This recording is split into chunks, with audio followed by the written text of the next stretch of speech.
fallen World War II Marine is back home tonight after a DNA match 77 years after he was killed.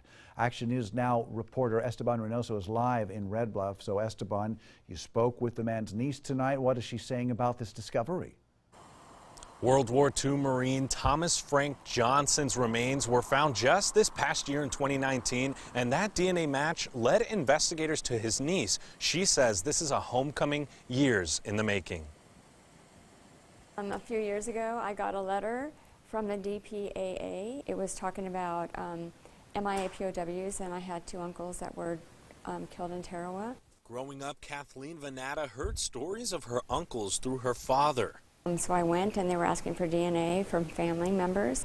I was very interested because that's all my dad ever talked about growing up was his brothers killed in Tarawa. Then there was a match. Last May, they called me and said that they located one of my uncles, which I was just shocked. 77 years after he died in battle, Thomas Frank Johnson's body was found in the South Pacific in the Republic of Kiribati.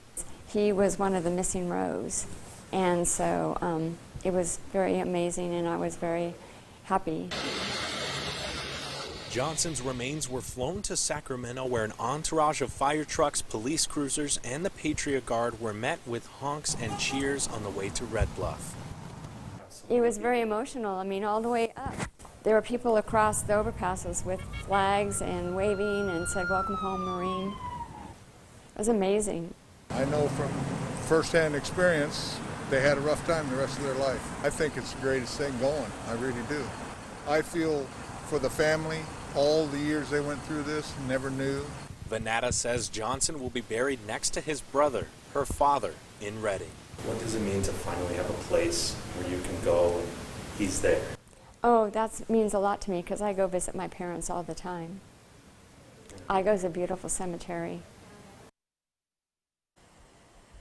Thomas Johnson was taken in that entourage to this funeral home in Red Bluff, and now Venata tells me that this job isn't over yet. Although they do have Thomas here now, her uncle Hugh, who died just days after Thomas, his remains are still missing. Live in Red Bluff, Esteban Reynoso for Action News Now coverage you can count on. Thank you, Esteban. Now, Thomas Frank Johnson will be buried at the Northern California Veterans Cemetery in Igo this coming Monday.